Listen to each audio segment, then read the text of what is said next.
Senate election में opposition को क्या इतराजात हैं, पहले सुनते हैं शेख रशीद ने इसके बारे में क्या कहा। Watch this. इस मुल्क के सारे सियासी चौधरी मर जाएं, फजल रहमान का कोई सियासी मुस्तकबिल नहीं है। नवाज शरीफ साहब फौज और जजेस के बारे में एक खिंचाव और तनाव रखते हैं। उन्होंने अपनी पाँव पे खुद कुल्हाड़ी मारी है, उन्होंने अपनी सियासत को खुद दफन किया है। मुझे यकीन है कि ये अपोजिशन सेनेट इलेक्शन में हिस्सा लेगी, वरना इनको मैंने पहले अर्ज कर दी थी कि इमरान खान ऐसी कानून साजी करेगा कि आइंदा आने वाली नस्लों में भी ये 2/3 की फिर सेनेट में किसी के पास अक्सरियत नहीं होगी। बुखारी साहब, सुन लिया आपने शेख साहब की बातें, अब डर लगना शुरू हो गया है पीडीएम को कि नहीं?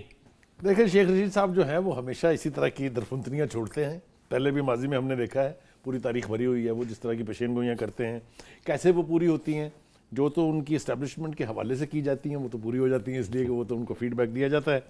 लेकिन ये जो वो कह रहे हैं, ये तो बहुत बड़ा इल्ज़ाम है। कोई अपना तज्जिया भी तो होता है ना? नहीं, वो मेरा तज्जिया जो है वो मैं सोच समझ के कर रहा हूँ।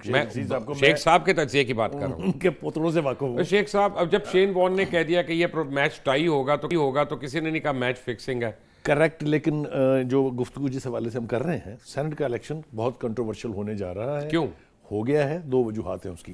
देखिए, जब सेनेट के चेयरमैन का इलेक्शन हो रहा था तब उनको सीक्रेट बैलेट सूट करता था, इसीलिए 65 से 50 रह गए थे आपसे और मुझसे ज्यादा कौन जाए। मैंने तो 15 के नाम दिए थे और 24 के ऊपर बैठ के दिए। करेक्ट, बिल्कुल दिए थे। लेकिन वो मोजज़ा जिस तरह से हुआ, उस तरह के मोजज़े से अब पीटीआई बचना चाहती है। मैं आपको बिल्कुल जिम्मेदारी से ये कह रहा हूँ। क्यों बचेंगे? वो जो नुस्खा उनके ऊपर इस्तेमाल किया गया था वही उनके ऊपर भी इस्तेमाल होना चाहिए। लेकिन एनीवे, ये कंट्रोवर्शियल दो वजह से होने जा रहा है। एक तो इस्तीफे जो है ना, वो चाहे आप जितना मर्जी उसका तमस्खुर उड़ा लें, चाहे पीटीआई और उसके हवारी जो हैं जो मर्जी तमाशा उसका लगा लें, लेकिन फैक्ट ये है कि वो एक प्रेशर है।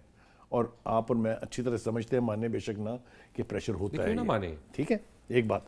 दूसरी बात ये है कि उससे उसका असर अगर आपने देखना है कि क्यों उनके ऊपर इतना है, तो ज़रा देखिए वो रिएक्ट कैसे कर रहे हैं। पहली बात तो ये कि वो 1 महीना पहले इलेक्शन कराने के ऊपर आ गए सडनली। वाई?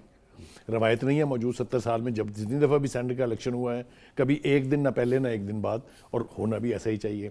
कॉन्स्टिट्यूशन में जो हवाला वो देते हैं कि जो 30 दिन पहले करा सकते हैं, वो गैर मामूली हालात के पेश नज़र है।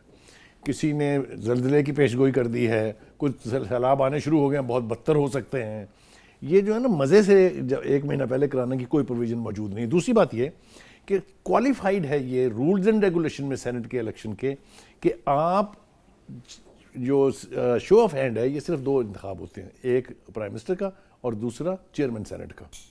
बाकी सारे सीक्रेट बैलेट्स हैं। तो व्हाई चेंज नाउ? मैं आपको बताता हूं why change. There is a different side to the story, there is a flip side to the story. देखिए, पाकिस्तान तहरीक-ए-इंसाफ ने कहा कि हम 2 बातें जिस इलेक्शन में उन्होंने कही, एक तो हमने करप्शन को ख़त्म करना है और करप्ट लोगों का एहतसाब करना है, और दूसरा हमने इलेक्टोरल रिफॉर्म्स लेके आना है।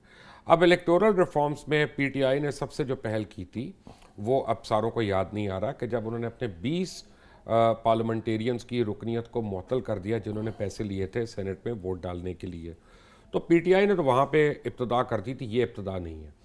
अब दूसरी बात यह है कि अब पीपल्स पार्टी की तरफ से देखें कि जी 15 उनके स्टॉलवर्ड्स जो थे, उन्होंने चेयरमैन सेनेट के लिए अपनी साइडें बदल ली।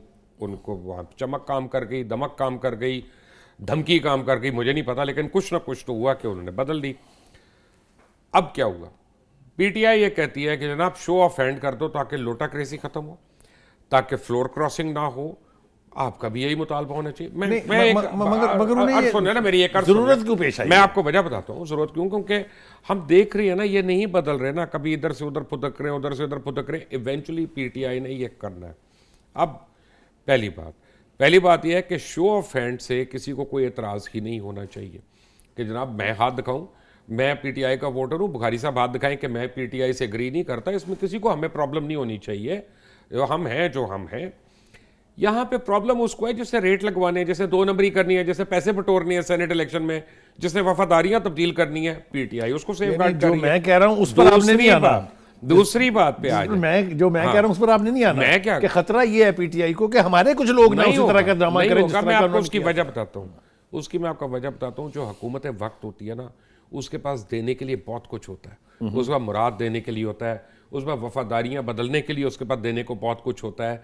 तो पीटीआई तो बड़े आराम से इस इलेक्शन को इस्तेमाल कर सकती। कभी आप कहते हैं कि जी वो सीक्रेट बैलेट हुआ और उसकी वजह से गंद हो गया, अब वो कहते हैं अच्छा ओपन बैलेट कर लेते हैं, शो ऑफ हैंड से कर लेते हैं, आप कहते हैं वो हमें मंजूर नहीं। देखें और ना, भाई किसी जगह तो मुक्को यार आके खुदा देखें ना वो नहीं वास्ता मुकेंगे ठंड ना, करो। इसलिए कि पिछली हुकूमत में, जो पिछली नवाज शरीफ की हुकूमत थी, बाद में खाकान अब्बासी थे, एक कमेटी बनी थी इलेक्टोरल रिफॉर्म्स के लिए, आपको भी अच्छी तरह याद होगा। उसकी कोई 17-18 मीटिंग हुई, एक मीटिंग में तो पीटीआई गई नहीं, और अब ये खुद बैठ के कमेटी बना के बैठ गए और चलिए, तवक्का कर रहे हैं कि सारे पहली आएंगे।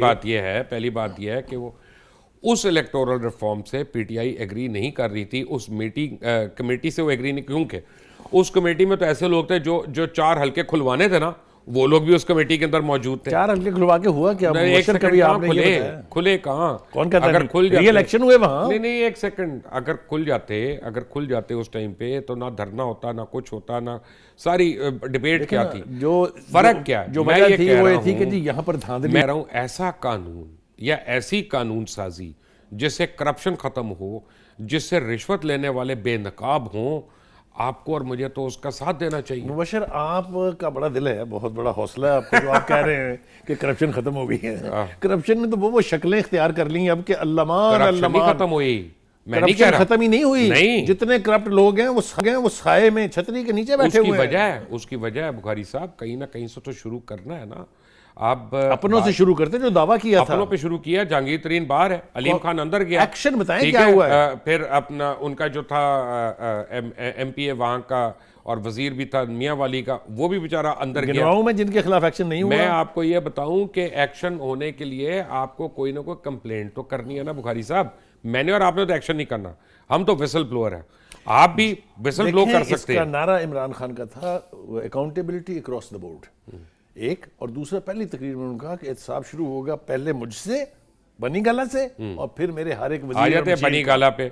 अब आप बात यह है कि एहतसाब को एहतसाब रखें, ठीक है ना, आप उसको वो जो है ना हर चीज़ पे मत धकेलें। फ़र्क यह है कि पाकिस्तान में अगर किसी ने अपनी जमात का पावर में होने के बावजूद एहतसाब किया, वो आदमी जिसकी सिर्फ 4 लोगों की मेजॉरिटी है, यानी 4 लोगों के खिलाफ एहतसाब किया, उसकी हुकूमत दूसरे दिन जा सकती थी, उसने उस पर इक्तफा नहीं किया, उसने कर लिया। 20 लोगों को सेनेट इलेक्शन के ऊपर उसने फौरन डिस्क्वालीफाई कर दिया। अरे बाबा, ये हौसला तो कोई दिखाए। लेकिन आते हैं एक ब्रेक के बाद, अगली हमारी डेवलपिंग स्टोरी है पीडीएम की, चाहेंगे तो इस पर दोबारा हम आ जाएंगे। मैं एक जुमला अगर ब्रेक पर जाने से पहले एक जुमला तो इजाज़त कहना दें है आप। देखें, मैं तो इमरान खान को समझता था कि he is a man of his words, जो कहता है करके दिखाता है। जब उसने इलेक्टोरल कैंपेन शुरू की थी, जब वो कंटेनर पे चढ़ा हुआ था, जो उसकी लफाजी थी, उसके हर एक वादे और दावे के ऊपर यू टर्न खड़ा है, और वही हाल एहतसाब का है। यू टर्न किसको कहते हैं? यू टर्न होता है आप कहें कुछ और करें कुछ। मैं आपको बताता हूँ, या कहें आपको मैं बताता हूँ कि आप माहिर हैं। लीडरों की क्वालिटी नहीं अब मैं बताना मुझे, आपको खुदा बताता के हूँ, लिए। नहीं, मैं आपकी बात बता रहा हूँ सलीम बुखारी की, कि आप माहिर हैं यू टर्न के, और मैं इस वजह से आपकी रिस्पेक्ट करता हूँ। उसकी वजह क्या? अब आप सुन लें, आप एक इंतहाई पढ़े लिखे और काबिल आदमी हैं, और यही पढ़े लिखे आदमी का शेवा होता है कि जब उसको कोई करेक्ट बात पता चलती है वो अपना ओपिनियन बदल लेता है।